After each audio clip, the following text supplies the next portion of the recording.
Hola, muy buenas noches, amigos de Política, conservadores, liberales, pueblo bueno, gente fifí. Pues estamos acá listos para hablar otra vez de temas de carácter político y pues la verdad es que nos da mucho gusto que las políticas y los políticos siempre nos dan mucho material. ¿No es así, estimado Pepe? Buenas noches. Así es, mi estimado Mauricio, buenas noches y no olvides saludar a los aspiracionistas también, Sí, muy de moda. sí, ¿no? y de eso vamos a hablar también de un tema así, de los aspiracionistas y de los no aspiracionistas, ¿no? Así es.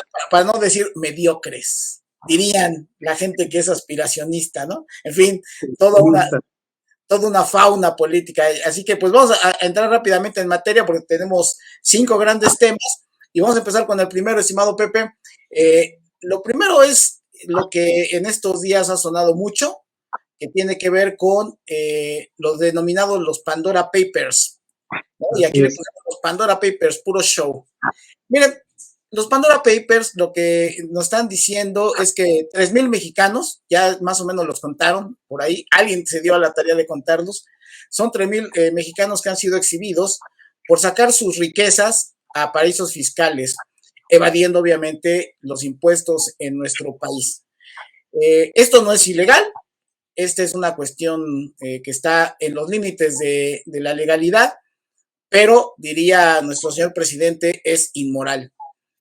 Pero hay una lista que viene pues como que de manera muy consecutiva, ¿no? Ya son los mismos empresarios como Ricardo Salinas, Azcárraga, la señora Zavala, algo así, ¿no? Y muchos de estos personajes que ya forman parte de pues la élite económica del país que siempre ha sacado sus dineros pues para que tengan un mejor destino, tanto en materia de intereses como en lo que es la evasión de los impuestos. Pero llama la atención que personajes involucrados con este escándalo, pues también sean de la 4T. Entre ellos estamos hablando del señor Scherer Ibarra, quien era hasta hace muy poco el consejero jurídico de la presidencia y que pues varios analistas dicen se fue precisamente por este motivo, sabiendo que se iba a publicar. Un senador de apellido Guadiana, quien es un empresario del carbón, muy amigo de Ricardo Monreal, que además él lo destapa como candidato a la presidencia ya hace meses, platicaremos al rato de él. Jorge Arganis, que es el secretario de Comunicaciones y Transportes, ¿no? Son de los principales personajes que pues se les ha ventilado y que pues lo importante del análisis es que estos Pandora Papers no nos extraña de muchos otros empresarios, pero sí es de extrañarse que personajes ligados a la 4T se encuentran en estas condiciones. Así que, ¿cuál es tu opinión? Pues mira, volvemos al tema de las contradicciones. Yo me quiero referir a con base en este tema, a una columna de hace unos días de Riva Palacio, en donde nos recuerda que en el 2016, con este tema de los Panama Papers, ¿no? Cuando Andrés Manuel toca el tema, pues lógicamente habla o afirma que el SAT debía intervenir e investigarlos a todos, porque sin duda se trataba de lavado de dinero, ¿no? Y hoy, pues, unos años después, al ver a gente muy cercana a él inmiscuida en este tema, que bien lo has comentado tú, no es un tema ilegal, habrá que ir desglosando cada una de las participaciones de estos personajes en esta ocasión, pero pues realmente hoy lo que hay es una tolerancia, hoy hay incluso el deslinde tocando el tema muy por encima, ¿no? No es un tema al que se le da importancia. Ya por ahí había yo vertido un comentario en alguna de tus publicaciones en donde decía yo que ojalá se le diera el mismo trato que se le dio a la investigación de los científicos, ¿no? En donde durante varios días se desglosó los gastos que hicieron y todo lo demás. Hoy sería interesante que el mismo presidente pusiera en la palestra, pues, las propiedades y el dinero que sacaron a este paraíso fiscal, obviamente, de entrada, evadiendo los impuestos, ¿no? Esa es una realidad. Sí, es que creo que aquí valdría la pena que fueran transparentes, ¿no? Y que en ese sentido, más allá de los que no forman parte de la cercanía con el presidente, los que sí son cercanos, pues en un acto precisamente de ser transparentes, que los pusieran así como han puesto a los periodistas chayoteros, ¿no? Ahí, a ver. Así es. Entonces, Scherer Ibarra, ¿no? Sacó tanto dinero y lo que dejó de pagar de impuestos es tanta cantidad. Guadiana, lo mismo, y Argainz también, ¿no? O sea, esa parte creo que es fundamental que se pueda sacar. Ahora, esto, al igual que pasó con Wikileaks y que pasó con los Panama Papers y estos, es puro show, Pepe, porque en realidad no se traslada esta información en asuntos de carácter jurídico que los puedan llevar a una situación de carácter penal y eso se traduzca en que la gente quede detenida. Entonces es un show mediático donde lo que se trata es de evidenciar a las personas, pegándoles a la supuestamente situación moral, ¿no? Que bueno, pues muchos de ellos ni tienen, ni tendrían por qué tenerla, ¿no? Porque finalmente siempre se han conducido de la misma manera. Lo que da tristeza es que el país, siendo tan rico, con todas estas acciones, que no es desde ahorita, tiene muchas décadas, en donde cuando se sacan estos recursos, pues no se genera mayor riqueza en el país, ¿no?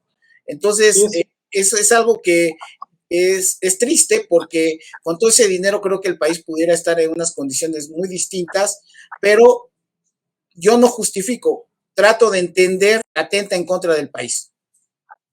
Sí, tú comentabas que no pasa nada, pero debería pasar.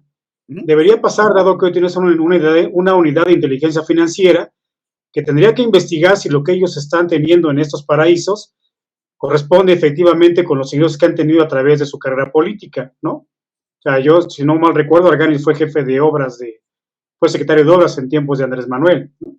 Así Entonces es. habría que ir revisando esa parte, además creo que tendría que hacerse, dado esta parte de la cuarta transformación, en el fin de la corrupción y demás, me parece que habrá que deslindarse de manera muy limpia de estos personajes, y si hay, ¿no? de entrada sí hay algo que se tiene que revisar y se tiene que castigar, que es la evasión fiscal.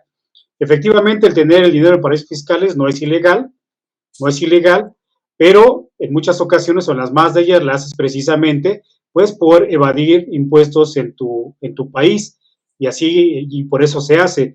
Tú comentabas esta situación de que es muy respetable y a final de cuentas, pues cada quien sabe lo que hace con su lana, pero definitivamente sí es hasta dónde afecta al país esta situación. Yo, por ejemplo, ya con este tema, hoy escuchaba que, por ejemplo, la gente en Estados Unidos, quienes tienen su lana en esos paraísos, pues lo hacen porque, sobre todo lo hacen con las propiedades, porque allá hay un impuesto a la herencia. Cuando tú mueres, por el simple hecho de morir, ya perdiste el 40% del valor de tu propiedad, ¿no? Que son impuestos que se van directamente al Estado, y otro 10% más en el tema de lo que gastas en el litigio, en abogados y demás para esta situación. Entonces, ellos lo hacen precisamente por eso, porque al momento de morir, pues se quedan sin el 50% del valor de sus propiedades.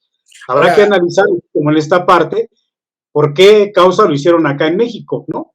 Y yo sí reitero, bajo la dinámica que ha establecido el mismo presidente de la República, yo creo que bajo esa dinámica hoy estaría obligado a definir o al hecho de ir desmenuzando cada uno de estos personajes con lo que tienen en esos paraísos para definir si es o no un delito, ¿no? En el caso de la evasión fiscal. y sobre todo al personaje que actualmente es secretario de Comunicaciones y Transportes, ¿no? Que es Arganis. O sea, es que no hay manera que puedas entender cuánta cantidad de dinero mandó a un paraíso fiscal. O sea, primero, para poderlo mandar tendría que ser una cantidad importante. Ahora, como diría el presidente, con sus mismas palabras, ¿quién pompó? Así ¿No? es. Si Pero todas. además, ya me había avisado, ya me comentó que estaba preocupado por esa situación, ¿no? Ajá, sí, exacto. Entonces, si ya estaba preocupado por esa situación, bueno, lo primeritito, lo que debería de ocurrir, como ha sucedido en otros países de primer mundo, que ante situaciones de esto, la gente del gobierno inmediatamente renuncia y queda en ese momento en la libertad los gobiernos para hacer las investigaciones, pero sin estar ellos ligados al gobierno, ¿no? Entonces, yo creo que esa es una parte que no hay que perder de vista. ojalá estemos viendo algo diferente, pero lo cierto, Pepe, es que todas las investigaciones que ha hecho la UIF, la Procuraduría, ¿no? No ha podido También, avanzar, ¿no? así es. La FGR, la Fiscalía General de la República, no ha avanzado con nadie, o sea, nadie está metido en la cárcel, o sea, ese es un hecho, ¿no? Entonces, ahí está. Bueno, sí, una cuñada del fiscal que ya refundió en la cárcel, ¿no? Por algo ahí relacionado con su hermano del fiscal, en fin, así las cosas, así que pues vamos a darle seguimiento, pero creo yo que no va a suceder nada, porque en este país nunca sucede nada, no importa qué gobierno, pero pues ojalá, como dices, esto cambie.